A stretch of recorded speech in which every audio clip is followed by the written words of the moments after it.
You have Gen Z conservatives who don't support Israel as much as millennials and boomers. And then Gen Z on the left are out there screaming free Palestine. They were assaulting people at universities, etc. I just find it interesting how both sides of Gen Z is like, there's a disconnect from what's happening over there, if that makes sense. No, it makes perfect sense. I can explain that too. Yeah, please explain that. Sure. That component. And thank you for allowing me the platform to kind of explain this to your audience.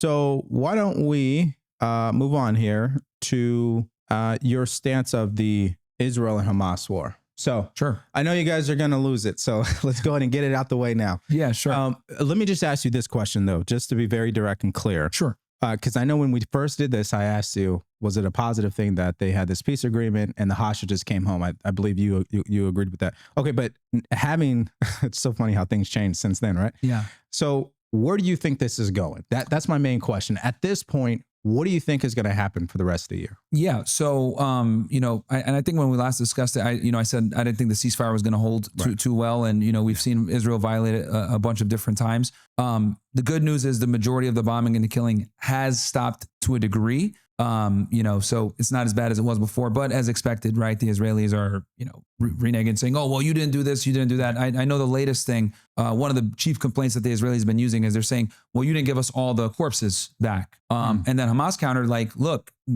we can't give them back to you because a lot of them are buried under the rubble, right? Which is interesting because, I've been saying this for years that Israel's actually responsible for killing a lot of their own hostages because of these airstrikes. So, Hamas doesn't have the capability of blowing buildings up and having people buried under, thousands of pounds of rubble or tons of rubble.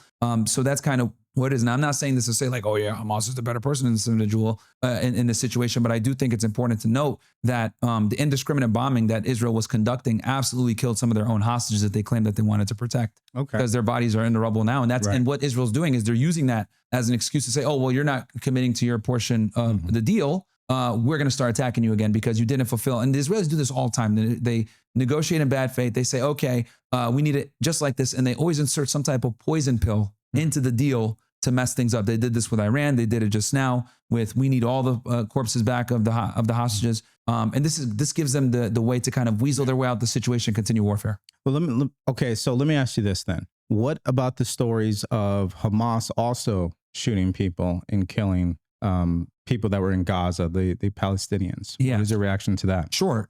So with a lot of these individuals that were being killed, a lot of them were cooperating with the Israeli government, whether through the IDF, the Unit 8200, Mossad, one of their different intelligence components. There's also a rival faction with with Hamas of another clan of Palestinians that some people claim that they're paid by the Israelis, to agitate and steal the food from the trucks or whatever. I'm not 100% sure about that. But what I will speak to is a lot of the people that have been killed have been identified as collaborators and or rival factions to Hamas. Okay. So that's what's going on. Of course, I don't condone violence. I think it's atrocious what's happening regardless. But I do think they're looking at it like, well, you cooperating with the Israelis led to a lot of these people dying, et cetera. That's probably how they're justifying it. Because like as they're killing these people, there's like hundreds of people, watching and cheering and stuff like that, which is absolutely nuts. So I'm going to ask you again, because I asked you the first time. You have people who obviously are pro-Israel, and then you have people who are anti-Israel.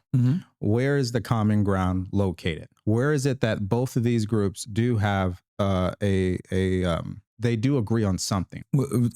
So the pro-Israel crowd and the anti-Israel crowd, what do we agree on? Oh man, it's a good question. Yeah, no, it's a good question. I think both parties want peace in the region to some degree. Yeah, but I think Israelis are content with the fact that if it never comes, it doesn't matter. Does that make sense? Because like they have the leverage, right? They occupy the land. They have the use of force. Superiority. Now, just for clarity purposes, when you say Israelis, you talking the Israeli government? Yeah, the Israeli government of Israel. The Israeli government, and a lot of people agree with the Israeli government. Okay. A lot of them like don't really care about Gaza or the West Bank or anything else like that. They did a poll, like something like 70 to 80% of Israelis like didn't care about what was going on in Gaza. Right? They looked at it like, oh well, we want the war to end, not because kids are dying, rather we want our hostages back. But now, if Israel restarts their bombing campaign, they're not going to care whatsoever because they got their hostages back out in life. Yeah. I think no matter where you stand on this issue, I would imagine it's a good thing to hear. It's something that you said earlier, which is to a large degree, the bombing has, seceded. So I think that's hostages were return, or the ones that could be. Yeah. And I want to say this too, because like people always think like I'm just sitting here like, oh yeah, screw the Israelis. One of the things I actually went viral for one time was like when I saw people ripping the posters off of the hostages in major cities all across the United States, I was like, this is unacceptable. Like, you know, you can't sit there and say, yo, they're bombing and killing innocent children, but at the same time ripping down posters of innocent people that are Israeli. Like my thing is I value all life, right? I think who Israeli or was doing Palestinian. that exactly? A lot of liberals in major cities were like taking videos of themselves ripping the posters off, you know, boards and signs and stores all over places like New York, Denver, et cetera, that were more pro-Palestine. But I think that rhetoric, that behavior is literally what fuels a lot of the problems. Like my thing is I value both sides of life. It's just that, you know, I can say pretty confidently now at this point that the Israelis don't value Palestinian life though, unfortunately. So then that brings me to this question, because isn't it interesting? And, you know, I'm not the one who brought this idea up. It was Charlie Kirk who wrote this long letter and touched on the fact that Gen Z conservatives are not as supportive of Israel as older people are, like millennials, like myself, right? We grew up in a time where my wife and I, we've been watching the 9/11 freaking documentary on repeat the last week. We just can't with help Tucker? No, just the ones on YouTube and Netflix. I'm going to send you a really good one. I'll send you a really good one. It's from Ryan Dawson. It's The Empire and Mass. I'll send you. It covers, because there are three main components. I won't go into it too much unless you want to have this discussion. Israeli intelligence, American intelligence, and Saudi Arabian intelligence working in tandem together to orchestrate 9/11. So, well, before we get to that, let me just say this. So you have Gen Z conservatives who don't support Israel as much as millennials and boomers. Our generation, we're the mess ups. Okay, there you go. And then Gen Z on the left are out there screaming free Palestine. You know, they were assaulting people at universities, etc. You know, you had all these issues there. I just find it interesting how both sides of Gen Z is like, you know, there's a disconnect from what's happening over there, if that makes sense. No, it makes perfect sense. I can explain that too. Yeah, please explain that. Sure. That component. So, and thank you for allowing me the platform to kind of explain this to your audience. So when it comes to criticism of Israel, the right and the left, right, and I think genuinely this is the only topic that people on both the far left and on the far right agree on, is the problem when it comes to Israel and lobbying and control of American foreign policy. So we'll start with the far left. The far left has issues because they look at Israel as a genocidal, ethno-apartheid state that is illegally occupying Palestinians. The far right looks at it like, and also killing kids. The far right also condemn them for killing kids, but they dislike Israel more from a nationalistic perspective, where they're subverting our government for the interests of a foreign nation. Yeah, like our government should be more focused on what's happening here in our country. Precisely. Got it. Precisely. And they don't like that Zionist influence within our government and having all the power and levers they have, not just in politics, but in big tech and finance and all these other, what I call critical infrastructure points in American society. So they criticize it from that perspective. But both of them have come to the same conclusion that Israel is problematic in general. Now, we can kind of go to our generation, because I know exactly what you're talking about when you said that. We grew up in the 9/11 era. We grew up in the Bush, they hate us because of our freedoms. We grew up in the Bin Laden did it era. We grew up in the Afghanistan. All these other guys are, you know, the axis of evil. Right. We grew up with all that terrorist propaganda, 9/11 propaganda. But the younger people that were born after 9/11, they didn't have to endure that propaganda. So they're able to look at the war on terror with clean, fresh, objective eyes, unlike us.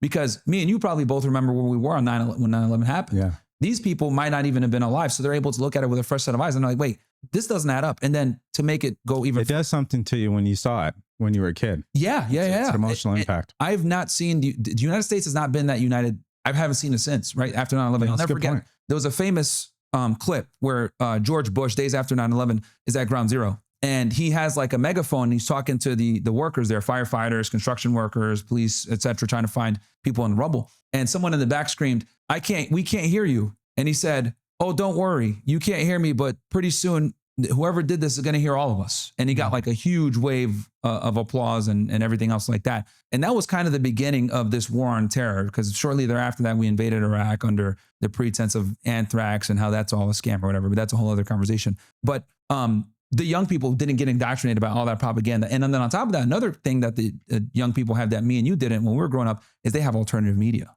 right? Exactly. They have access to YouTube, Instagram, these different platforms push this stuff out. And what I would say, I think one of the biggest tools that radicalized and or woke a lot of people up to this political issue was TikTok. So when it comes to TikTok, there's two main things that happened. In November of 2023, a letter called A Letter to America went viral all over TikTok.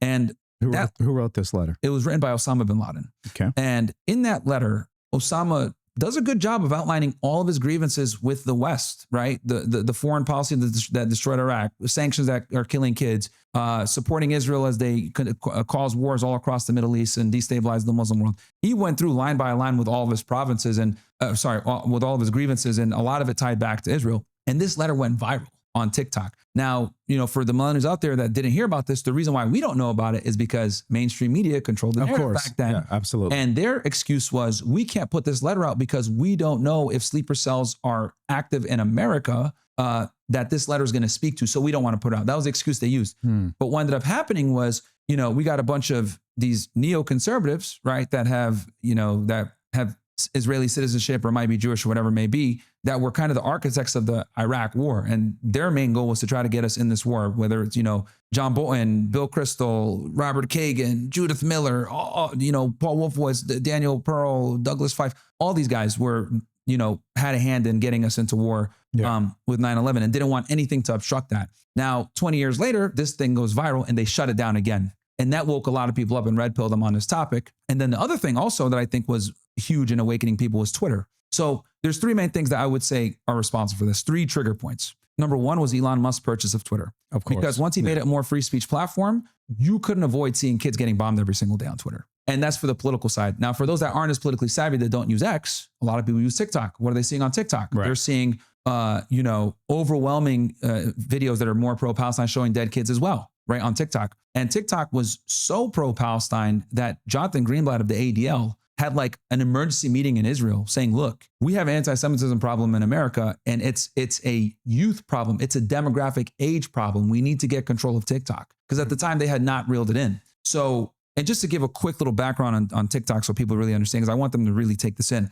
Back in August of 2020, when Donald Trump was president, they were talking about shutting down TikTok for the purpose of it being a Chinese spyware app that was collecting intelligence. Yes. And there was talk about it. They were talking about passing it, getting a bill through, but it never went through. When Donald Trump was campaigning in 2024, he relied heavily upon TikTok to grow. And one of his biggest endorsers, Charlie Kirk, was huge on TikTok. Yeah, of course. Also was endorsing Trump. Yeah. So when Trump got into office, the Zionist lobby was like, we need to get rid of TikTok. This is a problem. Him, on the other hand, with Charlie Kirk and how it led to him, because he relied a lot on social media to get elected. Yeah. He said, look, we got to find a way to keep TikTok open. But we'll go ahead and make some changes. So TikTok shut down right after he got sworn in for like a day or two. And then when it came back, you couldn't put in watermelon emojis or say pre-Palestine or say from the river to the sea. All that stuff was banned, but that wasn't good enough. So they pushed and they kept signing paperwork saying, look, we're going to, continue resolution. We're going to keep TikTok up until an American company buys it and kind of takes it from the grasp of the Chinese.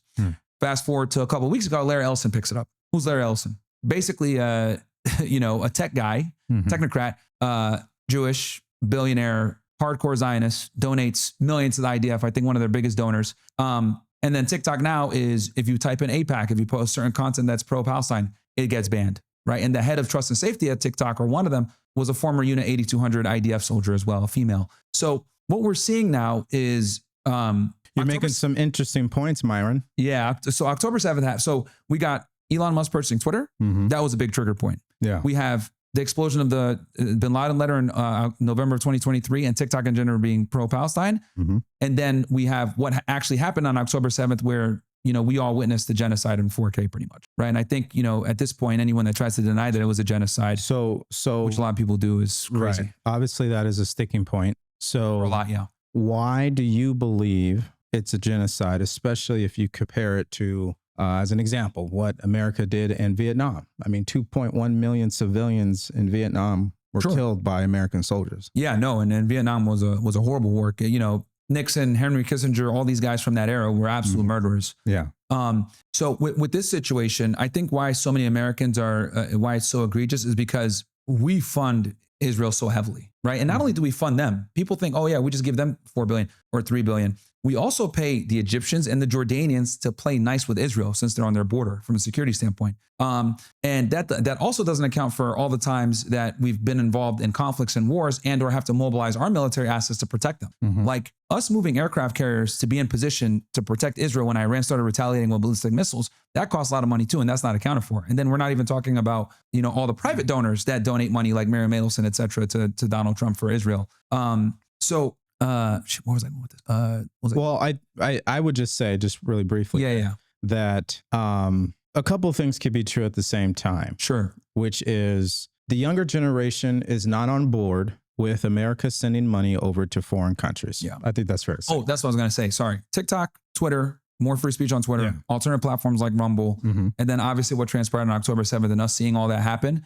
all of this stuff red pilled people. And then with the genocide, I'll land here. With the definition of genocide, it's the, killing of people in whole or in part. Mhm. And every genocide scholar pretty much has come out and said, even Israeli ones, right? Even Jewish ones that might have not thought so before, said, okay, now it's getting egregious. At this point, this is genocide. Because when the dust settles and we actually figure out the casualties, we're going to be in the hundreds of thousands. So let me ask you this question. Even if we follow that logic and we say it's a genocide, and I'm not intentionally trying to do whataboutism, but when you're thinking about Nigeria and Christians, that's terrible. I mean, that's right. And I gave you the numbers for Vietnam, and that's just one war. I mean, we're not talking about other situations or what Obama did during his term where he killed American citizens. Yeah. Right. Yeah. The Odrona. Yeah, exactly.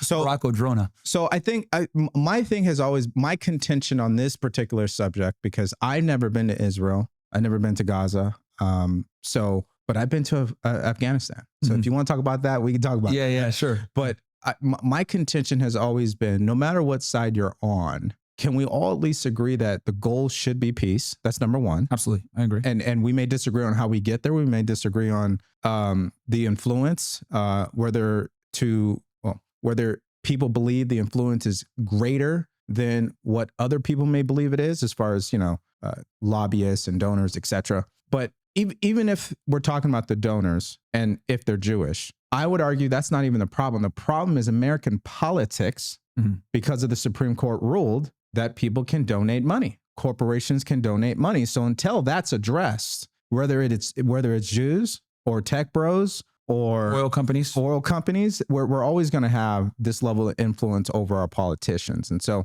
that's the second thing, is understand the bigger picture of our politics, and that it's already inherently flawed. Yeah. And they spend 95% of their time doing what exactly? Yeah. Trying to get elected again. Absolutely. So, that's kind of one of my big things. Yeah. The whole lobbying economy, for lack of a better term, that we have in the United States is a problem in itself, right? Whether it's, the oil companies, the techno companies, et cetera, because a lot of these tech companies like Zuckerberg, Bezos, Elon Musk, all these guys are career Democrats, or lifelong Democrats. Like, they've never really voted Republican, but once they saw Trump survive that assassination attempt in Butler, Pennsylvania, that's when they said, yeah, this guy's going to win. We need to rally around him, because Elon originally supported Ron DeSantis. Yeah. He did not support Trump. And before that, he was a Democrat. So, lobbying in itself, I do think, has inherent problems. I think the biggest reason why so many young people are, disgusted by this is because they're actually seeing where their tax dollars are going. Yeah. And the thing is that, we've had these problems in the Middle East for a very long time, but we've never had